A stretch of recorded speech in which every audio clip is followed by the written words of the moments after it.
Oi pessoal, eu sou a Duda do blog Book Addict e hoje eu vou falar com vocês sobre um dos meus livros favoritos do ano. E eu estou falando do Stieg Larsson, a verdadeira história do criador da trilogia Millennium, lançado pela Companhia das Letras e escrito pelo Jan-Erik Peterson.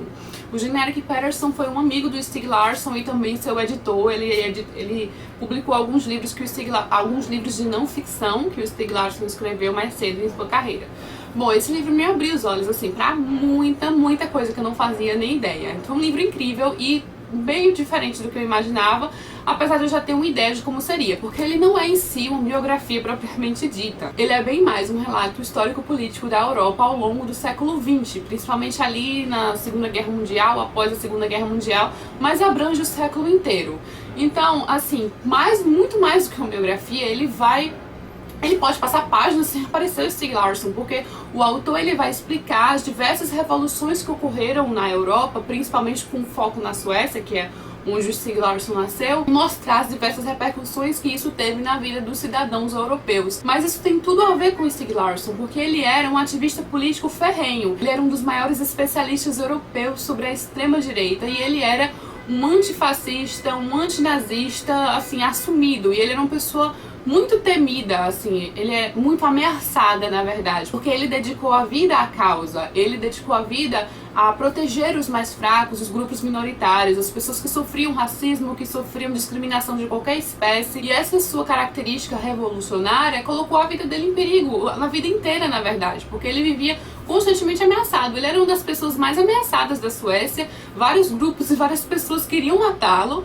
Ele passou boa parte da vida dele com várias medidas de segurança. Ele vivia daquela forma que a gente vê nos filmes, sabe? Sempre olhando para onde ia, olhar as pessoas ao redor, e com o tempo ele virou um especialista em segurança própria. Tanto que o autor aponta esse como um dos motivos pelo qual ele não casou. Ele passou 30 anos com a mesma mulher, né? Ele teve a sua companheira da vida por 30 anos, mas ele nunca chegou a casar com ela. Eles moravam juntos, mas nunca chegou a casar com ela, porque a partir do momento que você casa, você aparece nos registros públicos, né?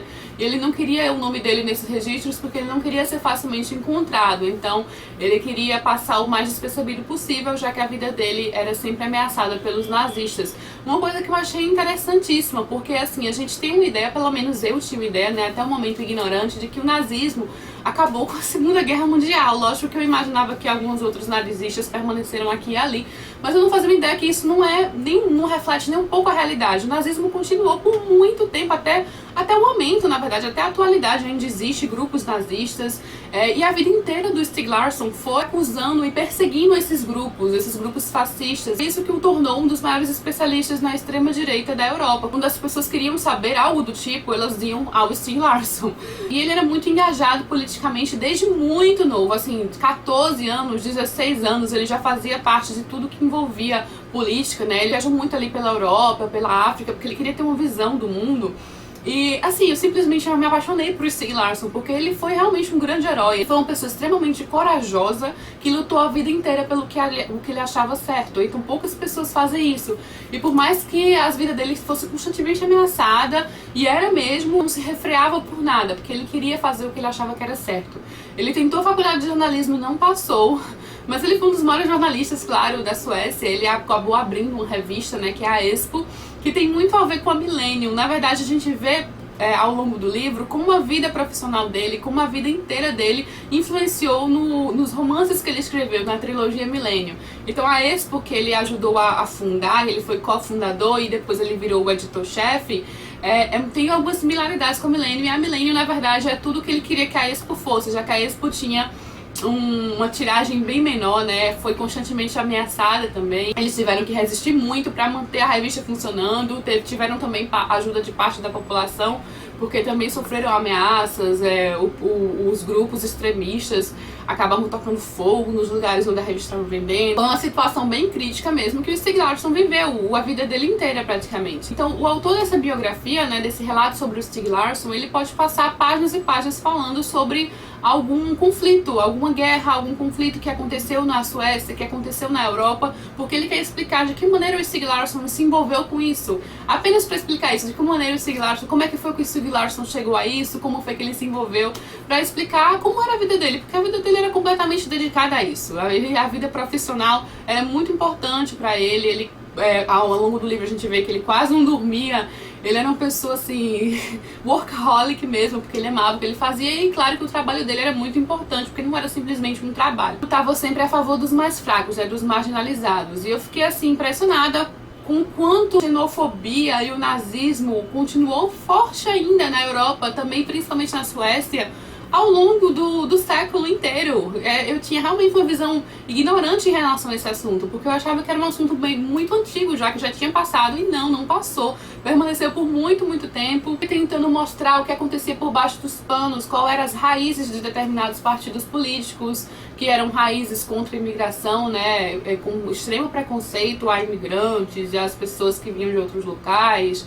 Eram pessoas que em suas raízes haviam sido nazistas ou tinham tido algum envolvimento com isso. Então, assim, claro que isso tornaria dele um alvo.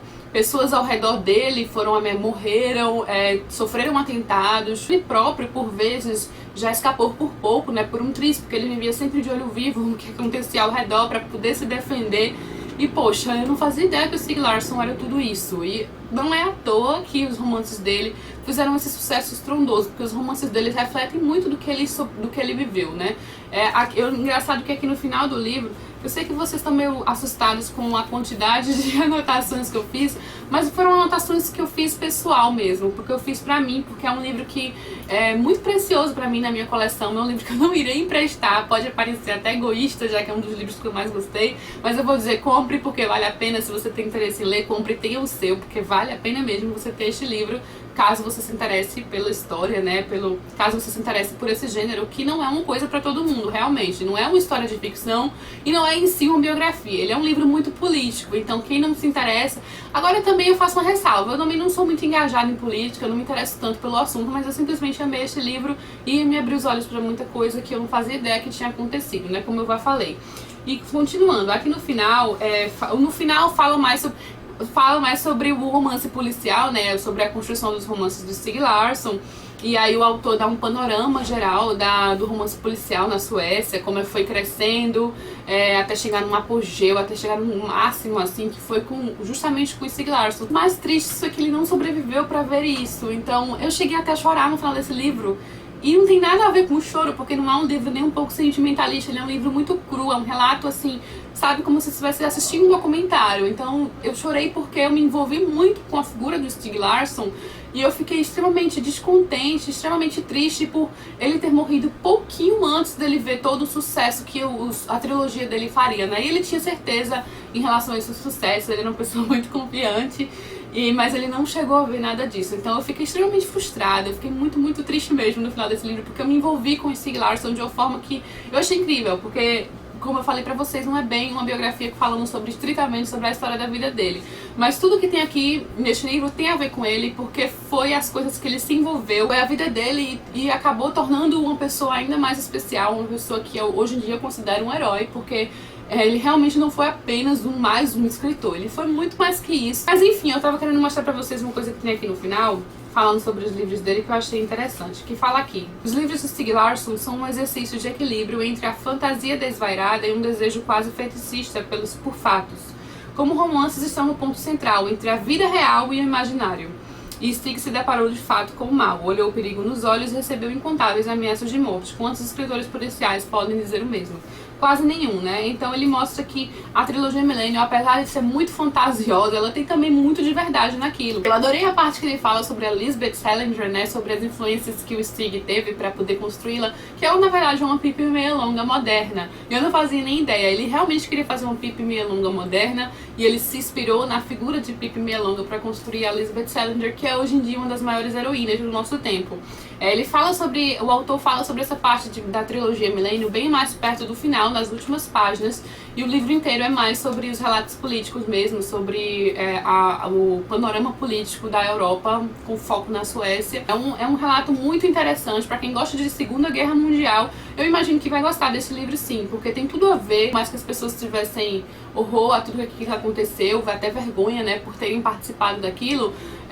Era de se esperar que isso tivesse terminado para sempre, mas não terminou. Até hoje existem grupos ainda que defendem isso, e ao longo do século XX inteiro pessoas permaneceram firmes na causa e eles tiveram que lutar bastante contra isso, e o Stieg Larsson foi um dos opositores mais ferrenhos aos nazistas. Infelizmente ele morreu muito novo, que é uma coisa assim, extremamente trágica, principalmente levando em consideração com o quanto ele ia contribuir, né, para a Suécia em si, porque hoje em dia tem gente que pensa na Suécia e associa instantaneamente a Stieg Larsson. Ele mudou bastante coisa e era um autor que nunca tinha escrito romance nenhum, ele confiava nos seus romances, e a partir do momento que ele escreveu 3 romances de uma vez só, viraram um sucesso assim, estrondoso no mundo inteiro e um dos exemplares mais vendidos do nosso tempo. Então assim, é uma coisa espetacular. A vida desse homem é muito mais do que eu imaginava. Ele é uma pessoa assim, icônica, um relato de coragem muito grande, um relato inspirador, que se mais pessoas seguissem um exemplo de Stieg Larsson, o mundo seria um lugar melhor, porque é uma pessoa que colocou a vida pessoal dele à parte para se dedicar a uma coisa que ele acreditava que era certo, mesmo que isso o ameaçasse constantemente. Então é realmente incrível.